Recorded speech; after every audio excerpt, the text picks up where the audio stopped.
की कौन कौन सी बड़ी पेशीन गोइयाँ हैं जो दुरुस्त साबित हुई? बहुत सारी पेशन गोई हैं। मार्शल लॉ लगना, किसी सियासतदान का बैरून मुल्क से आना और पकड़े जाना, और फिर उसका दोबारा से रीलॉन्चिंग के लिए भी ग्रहणों के दरमियान में आना, और अभी नवाज शरीफ साहब ने जो अपना जलसा किया है ग्रहणों के ऐन दरमियान में किया है। पिछली पेशन गोई मैंने की थी कि जब ये पाकिस्तान आएंगे तो पकड़े जाएंगे।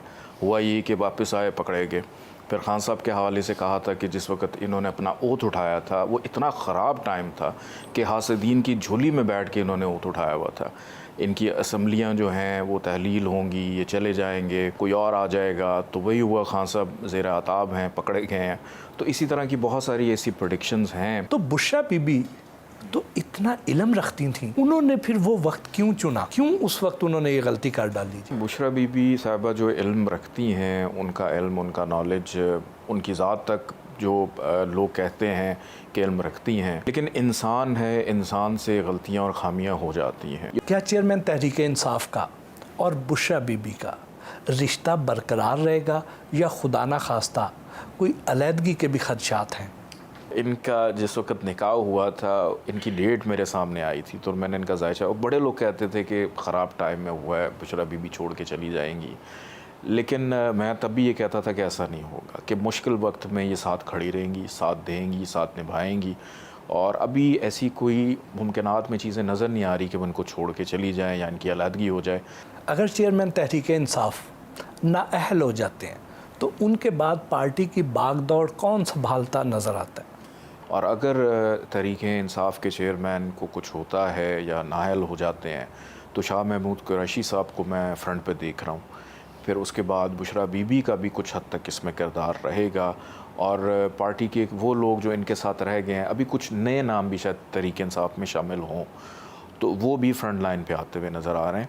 अगर खान साहब नाअहल हो जाते हैं, पहली बात तो ये कि जायचे में अगर देखूँ तो ऐसी चीज़ नज़र नहीं आ रही है। कि मुझे कहीं ना कहीं डाउट ये होता है उनका जायचा देखते हुए, खान साहब जो हैं वो अपनी मर्ज़ी से शायद अब अंदर हैं, अपनी बहुत मर्ज़ी से अपना टाइम गुजार रहे हैं ताकि जो बेहतर वक्त उनका आए तो उनको थोड़ा सा रिलीफ मिले, और अभी नज़र नहीं आ रहा कि वो अपनी क़यादत किसी और को सौंपें। शाह महमूद कुरैशी और चौधरी परवेज़ इलाही क्या खान साहब के साथ रहेंगे या कोई राहें जुदा करने के भी कोई खदशात हैं? शाह महमूद कुरैशी साहब और परवेज़ इलाही साहब अभी फ़िलहाल खान साहब से तो राह जो, जब तक इलेक्शन है तब तक ये अपनी राह जुदा नहीं करेंगे। इलेक्शन के बाद अगर कर लेते हैं, जो भी उसके नताइज हैं, क्योंकि फरवरी के बाद, अप्रैल के बाद कुछ थोड़ा सा इन दोनों के इनफरादी तौर पे जायचे में कुछ चेंजेस आ रहे हैं। ये भी अफवाहें गर्दिश में है कि खान साहब शायद कोई डील करके तो पाकिस्तान छोड़ के चले जाएं, क्या इसके भी कोई इम्कानात नज़र आते हैं? खान साहब ने अगर डील करनी होती उनके जायचे के मुताबिक वो कर लेते। उनको बहुत सारे मौके भी मिले होंगे, और जब वो हुकूमत में थे, इक़्तिदार से अलहदा हो रहे थे, वो उस वक़्त भी बैरून मुल्क जा। देखिए, एक चीज़ याद रखें, इनके जायचे में जो मलाविया योग है ना, ये एक ऐसा योग है कि हम तो डूबे हैं सनम, साथ तुम्हें भी ले डूबेंगे। ये जब तक अपनी चीज़ों को मुकम्मल अपनी मर्ज़ी के मुताबिक नहीं कर लेते तब तक ये सुकून का सांस नहीं लेते। ये सख्तियाँ बर्दाश्त कर लेंगे, ये मार कुटाई बर्दाश्त कर लेंगे, ये जुल्म बर्दाश्त कर लेंगे, और कर भी देंगे। ये भी सुनने में आता है कि खान साहब जो हैं ये पोशीदा उलूम में बड़ी दिलचस्पी रखते हैं, तो क्या उन्होंने कभी आपसे रब्ता किया?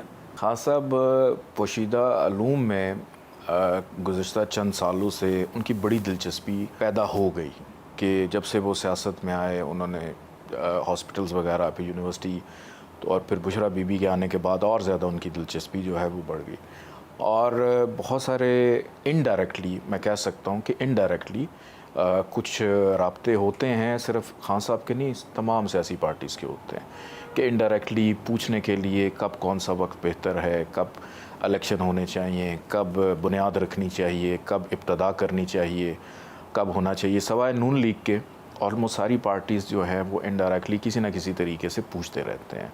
क्या नवाज शरीफ साहब चौथी बार वज़ीर आज़म बन सकते हैं? चौथी दफ़ा क्या, वो दोबारा वज़ीर आज़म बनते हुए नज़र नहीं आ रहे। उसकी वजह सबसे बड़ी आपको ये बता देता हूँ कि 14 अक्टूबर को लगा था सूरज ग्रहण, और 29 अक्टूबर को लगा था चांद ग्रहण। ग्रहणों के दरमियान में कोई भी इवेंट हो, इवन हज भी आ जाए, हाजियों को नुकसान पहुँचता। और 21 अक्टूबर को ये पाकिस्तान आगे अपनी रीलॉन्चिंग करने के लिए, और इतने ख़राब टाइम पे कि वो उस जलसे की हद तक तो ठीक है, چونکہ ان کی ایک پارٹی کی ساکھ چلتی ہوئی آ رہی ہے، مختلف شہروں سے لوگ گئے ان کے، لیکن لانچنگ انہوں نے اس ٹائم پہ کر دی جو خاتمے کا، خراب ہونے کا اور ختم ہونے کا ٹائم تھا۔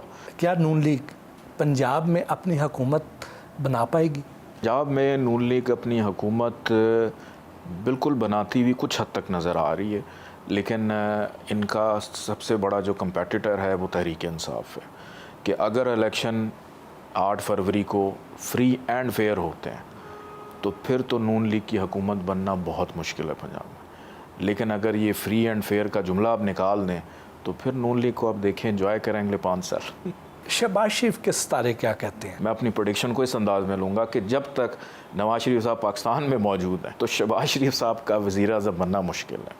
اگر نواز شریف صاحب کے لیے تمام وہ رستے بند ہو جاتے ہیں جو ان کو وزیر اعظم کے دوڑ کی طرف لے کے جاتے ہیں تو پھر تو مشکل ہے، اگر نہیں تو پھر شہباز شریف صاحب بن سکتے ہیں وزیر اعظم۔ کیا پارٹی کی باغ دوڑ جو ہے وہ حمزہ کے ہاتھ میں ہوگی یا مریم فرنٹ فٹ پر آئیں گی؟ مریم صاحبہ جو ہیں ان کا دماغ ایک وقت میں 2 جگہوں پہ چل رہا ہوتا ہے، کہ جیسے اگر آپ سے گفتگو کر رہی ہیں پیچھے کچھ اور بھی سوچ رہے، کہ ان کا برین بہت زیادہ شارپ ہے، ہمیشہ ایکٹیو رہتا ہے، کہ اگر وہ سیاست میں نہ ہوتی یا تو بینکر ہوتی یا کچھ چارٹرڈ اکاؤنٹنٹ ہوتی یا کمیونیکیشن کے کسی شعبے سے منسلک ہوتی، چونکہ اب ان کا شعبہ ہی ان کو وراثت میں سیاست ملی تو وہ اسی لیے اس کے اندر ہیں۔ اور لیکن مون ان کے ذائچے میں اتنا زیادہ خراب ہے کہ جو ایک سیاستدان کو ضرورت کیا ہوتی ہے، عوام کی چاہت کی، عوام میں پاپولیرٹی کی، وہ مریم کے ذائچے میں ویک ہے۔ مریم نواز اور بلاول بھٹو زرداری میں سے کون پہلے وزیر اعظم بنتا نظر آتا ہے؟ بلاول کا ذائچہ زیادہ اسٹرانگ ہے۔ Bilawal by birth he is a Scorpio, اور اسکارپیو والے لوگوں کے بارے میں اکثر لوگوں کا ابہام یہ ہے کہ یہ لوگ نا بڑے خطرناک ہوتے ہیں۔ خطرناک نہیں ہوتے، یہ لوگ تخلیقی ہوتے ہیں، یہ لوگ کریٹیو ہوتے ہیں، یہ لوگ گھنے ہوتے ہیں، اور یہ اپنے کام کو خاموشی سے انجام دینا جانتے ہیں۔ بلاول بھٹو زرداری اور آصف علی زرداری میں سے پارٹی چیئرمین کے لیے کون زیادہ بہتر کینڈیڈیٹ ہے؟ سب سے بہتر کینڈیڈیٹ بلاول ہے، کیونکہ لوگ یہ کہتے ہیں کہ آصف علی زرداری صاحب جو ہیں وہ بہت زیادہ شارپ ہیں، ان کا ذہن بہت اچھا ہے، چیزوں کو بڑے اچھے طریقے سے مینوپولیٹ کر لیتے ہیں، لیکن بلاول بھی انہی کا ایک خون ہے، اور بلاول ان سے 2 ہاتھ 2 قدم آگے ہے، تو بلاول جو ہے وہ اپنی پارٹی کی قیادت بہتر انداز میں سنبھال سکتا ہے۔ کیا آصفہ بھٹو اس الیکشن میں سیاسی کردار ادا کرتی دکھائی دیتی ہیں؟ ان کا ذائچہ اپنے بھائی بلاول سے بھی زیادہ اسٹرانگ ہے، کہ اگر وہ سیاست میں آتی ہیں وہ بہت اچھی کیمپین چلا سکتی ہیں۔ ان کا ذائچہ بھی بڑا اسٹرانگ ہے، ان کا جوپیٹر اسٹرانگ ہے، ان کا سیٹرن اسٹرانگ ہے، ان کا مرکری اسٹرانگ ہے، تو اگر وہ سیاست میں آتی ہیں تو پارٹی کے اندر ایک نئی روح پھونک سکتی ہیں۔ وہ کمی جو بلاول کی والدہ کی لوگ محسوس کرتے ہیں اس کمی کو پورا کر سکتی ہیں۔